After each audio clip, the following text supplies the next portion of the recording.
हर विद्रोह, हर इंसर्जेंसी एक centre of gravity पर निर्भर करती है। एक ऐसी जगह जहां उसका सारा वैचारिक, सैन्य और मनोवैज्ञानिक बल इकट्ठा होता है। और आज भारतीय राज्य ने नक्सलवाद के उसी सेंटर ऑफ ग्रेविटी को वाष्पीकृत कर दिया है। मध्वी हिडमा नक्सल आंदोलन की असली जड़ अब कट चुकी है।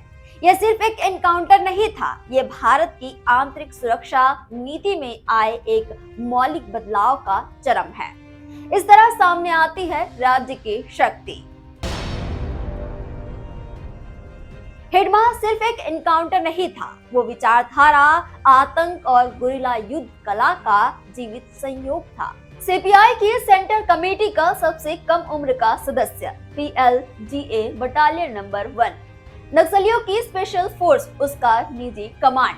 बस्तर उसके लिए सिर्फ एक इलाका नहीं था, वो था उसकी लड़ाई का स्ट्रेटेजिक डेप्थ। वो किला जहां राज्य की कानून की पहुंच लगभग शून्य थी, जहां से पूरा रेड कॉरिडोर संचालित होता था।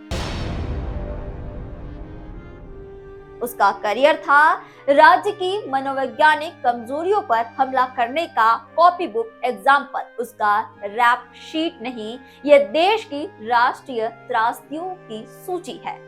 साल 2010 दंतेवाड़ा 76 सीआरपीएफ जवानों का नरसंहार।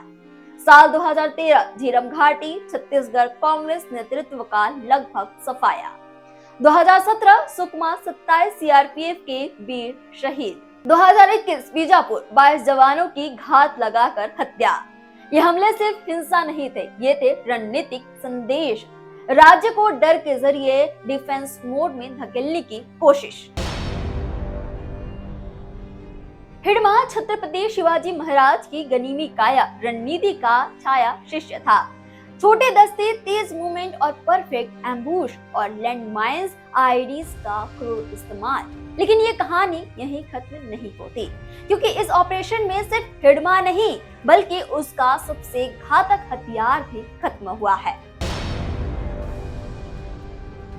सूत्र बताते हैं कि उसके साथ उसका मुख्य सहयोगी टेंट शंकर, जिसे नक्सली सर्कल में आईडी और तकनीकी युद्ध का ब्रेन कहा जाता था, वो भी वहीं ढेर हुआ। ये सिर्फ टारगेट किल नहीं, ये एक सिस्टम किल है। राज्य ने दुश्मन के कमांड, कंट्रोल और टेक्निकल ब्रेन तीनों को एक ही झटके में खत्म कर दिया। ये जीत है, लेकिन ये सिर्फ आधी लड़ाई है। अब सुनिए, युद्ध अभ्यास में एक बात कही जाती है, तुम पेड़ की शाखाएं काट कर जीत नहीं सकते।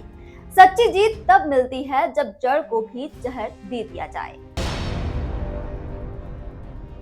नक्सली आंदोलन का किनेटिक आर्म यानी हथियार वाला हिस्सा, लेकिन ब्रेन जो सोच बताता है, जो जहर घोटता है, जो शहरों में भर्ती करता है, जो मीडिया में नैरेटिव खड़ा करता है, वो सब जंगल में नहीं रहते, वो रहते हैं हमारे शहरों में, कॉलोनियों में, यूनिवर्सिटियों में, थिंक टैंक्स में और कल्चरल स्पेसेस में।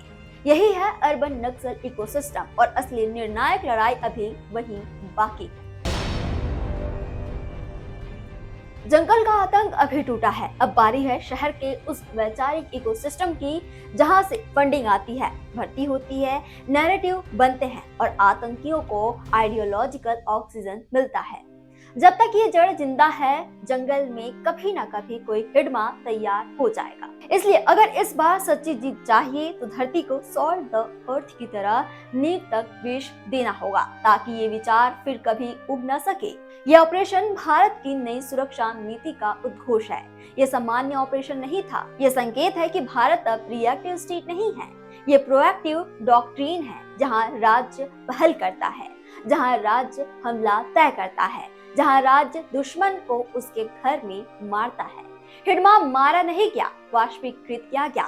उसके साथ उसका पूरा ब्रेन ट्रस्ट नष्ट, उसका नेटवर्क धराशायी, उसकी ताकत टूट चुकी है। याद रखिए, भारत का गणराज्य सिर्फ मिट्टी और सीमाओं से नहीं चलता, ये चलता है उस दृढ़ इच्छा से, जिससे ये राष्ट्र अपने दुश्मनों का सामना करता है। आज जंगलों में छिपे दुश्मन भी गिर चुके हैं और नैरेटिव स्पेस में छिपे दुश्मन भी अपनी आखिरी सांसें गिन रहे हैं। गणराज्य अडिग है और उसके शत्रु जंगल में हो या अखबारों में अब अजेय नहीं है। छत्तीसगढ़ से जुड़े और अपडेट्स के लिए आप देखते रहें वयम छत्तीसगढ़।